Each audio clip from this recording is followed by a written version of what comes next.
Bonjour à tous. Le doute. C'est une question qu'on me pose beaucoup. Je suis en plein doute sur ce parcours. Je me demande si je suis sur ce parcours de couple universel. Je n'arrive pas à me stabiliser dans mes formes pensées. J'ai du mal à y croire. Je suis constamment en train de tout remettre en question. Même quand j'arrive à une conclusion, à un ressenti, j'en arrive toujours à me demander si finalement l'opposé ne serait pas mieux de ce que j'ai décidé. Le doute, c'est quoi? Que ce soit en général, que ce soit par rapport à ce parcours d'éveil de conscience, sur ce processus d'éveil de conscience qui passe par ce couple universel, eh bien le doute, vous pouvez l'avoir régulièrement. C'est tout à fait normal de l'avoir. Et quelque part, quelqu'un qui ne douterait jamais, en règle générale, pourrait se fourvoyer, pourrait être dans un mode de fonctionnement assez dogmatique, quelque part, qui fait que jamais on ne se remet en question. Le doute, il n'est pas mauvais en soi. Le doute, ça peut être vous engager dans une voie, vous décidez de quelque chose et au final, vous pouvez ressentir un certain nombre de stimuli, de sensations, d'intuition aussi, et qui vous disent à un moment donné, mais en fait, est-ce que c'est vraiment la bonne voie que j'ai prise? Donc le doute n'est pas mauvais en soi.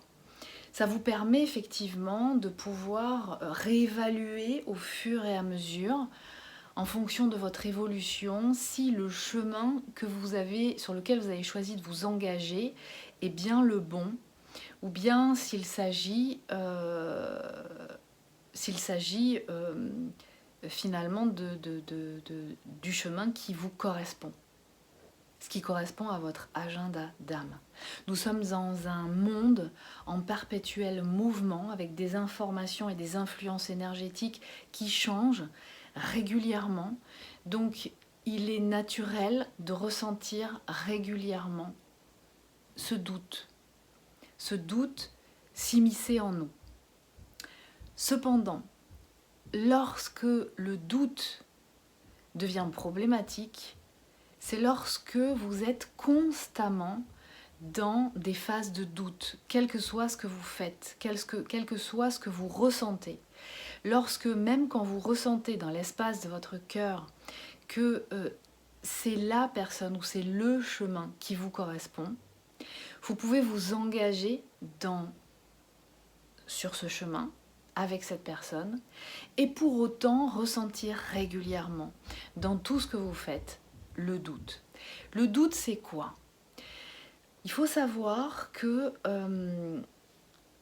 quand on est très attaché à son mental, particulièrement chez des individus qui, comme nous, sont et ont évolué depuis leur enfance dans une société occidentale qui est essentiellement basée sur des paradigmes de fonctionnement neuronal qui sont typiquement du cerveau gauche, c'est-à-dire de la pensée analytique et du mental. Je dois tout faire passer, tout valider par le mental. Je vous ai déjà expliqué à de nombreuses reprises comment fonctionnait cette part de notre cerveau neuronal. C'est une zone de notre cerveau neuronal qui n'est pas mauvaise en soi. Simplement, ça n'est pas celle qui est destinée à déterminer les objectifs, c'est-à-dire l'agenda d'âme, d'essence qui est le vôtre. Simplement, dans nos sociétés, nous sommes constamment, nous sommes programmés dans notre disque dur, dans notre logiciel interne, à tout faire passer par le mental, pensée analytique. Donc décortiquer, revenir dessus, remettre en question constamment. Et dès lors qu'une décision est prise par une autre part de vous, qui en l'occurrence la meilleure est votre cœur, puisque c'est le siège de votre essence, de votre âme, de votre être authentique, de votre moi supérieur, je vous rappelle que vous pouvez y accéder, non pas par la pensée analytique, mais par d'autres sphères neuronales, et ainsi que directement par le cœur, puisque votre cœur est un cerveau à lui seul.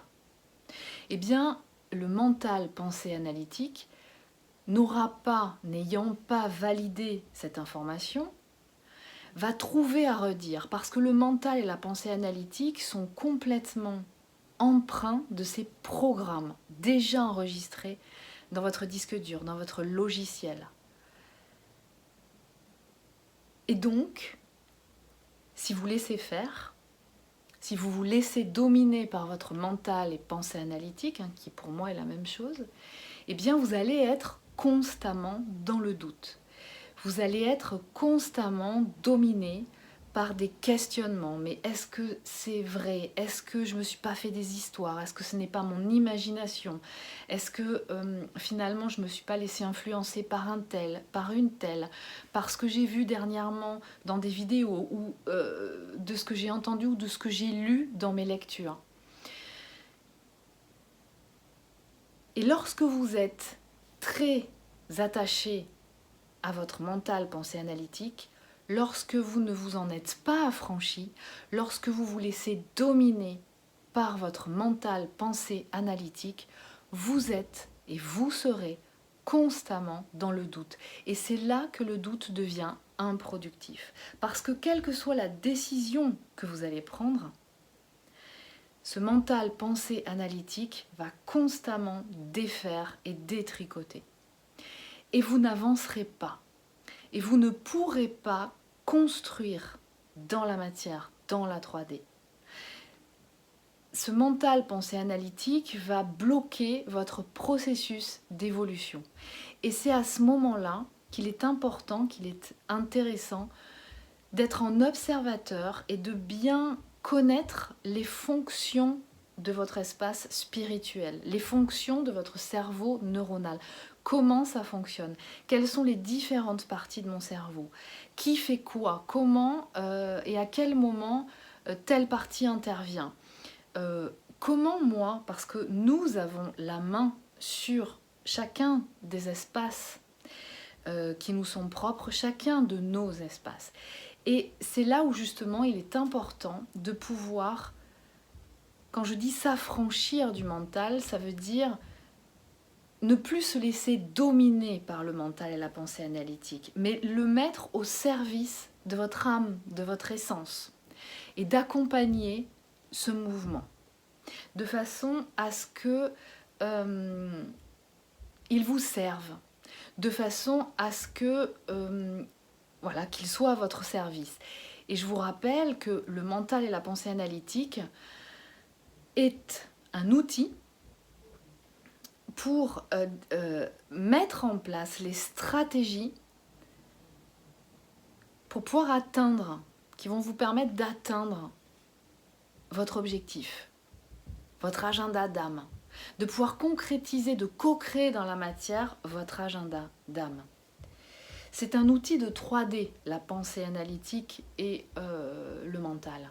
Je dis toujours mental, pensée analytique, parce que pour moi c'est la même chose, mais comme je sais que quelquefois vous entendez mental dans les personnes qui utilisent ce mot comme identifiant toute la sphère spirituelle, c'est-à-dire tout votre cerveau neuronal. Mais le mental, c'est juste une partie de votre cerveau neuronal.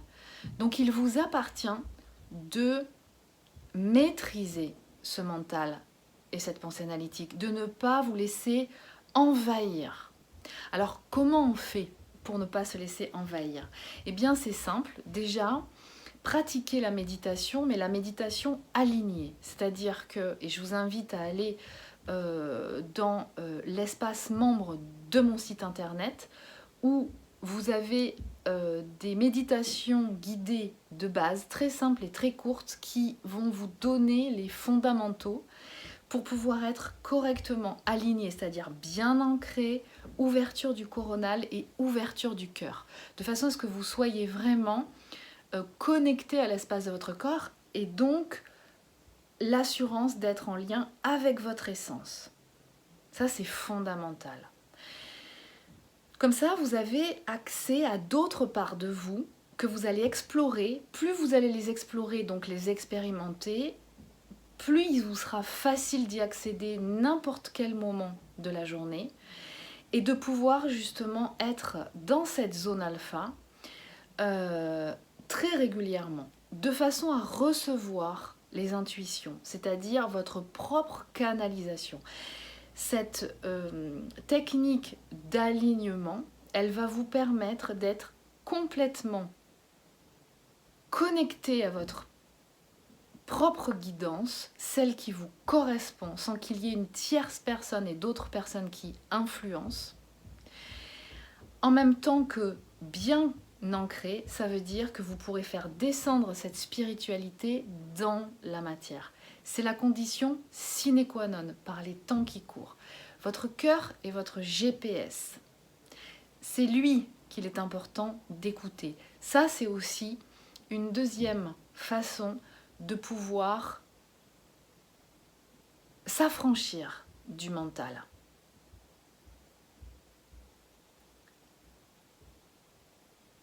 Et puis la troisième façon de s'affranchir du mental, eh bien, c'est d'être complètement connecté à votre corps, à vos sens. Donc ça veut dire quoi? Ça veut dire aller marcher, bouger, faites du sport, de la marche, allez dans la nature. Connectez-vous, soyez dans l'instant présent dans tout ce que vous faites en conscience. Ayez plaisir à faire ce que vous faites. Faites des choses qui vous font plaisir, qui vous amènent de la joie. Toute simple, être avec des gens que vous aimez, être avec vos animaux, vous baigner à l'océan, marcher pieds nus dans la terre, embrasser des arbres, écouter le chant des oiseaux, observer des insectes, des animaux, écouter de la musique, créer, danser, faire de la musique, écrire, dessiner, peindre, construire, sculpter, réaliser toutes ces choses-là. Et vous pourrez enfin revenir complètement connecté à votre essence et avoir l'assurance d'être dans votre agenda d'âme. Et votre mental, pensée analytique, se mettra alors au service de votre âme. Et puis la dernière chose qui est importante pour vous affranchir du mental et éviter d'être dans le doute constant, c'est bien entendu opérer à la reprogrammation positive de tout votre logiciel, c'est-à-dire de tout votre disque dur, c'est-à-dire de vous affranchir de ces blessures émotionnelles, de façon à ce que vous ne soyez plus entravé, ce que vous ne soyez plus en basse vibration, ramené, empêché par ces blessures, par ces programmes négatifs qui génèrent des formes pensées négatives et qui sollicitent le mental et la pensée analytique. Donc je vous invite à réaliser tout ça. Je vous dis à très bientôt, merci de m'avoir écouté.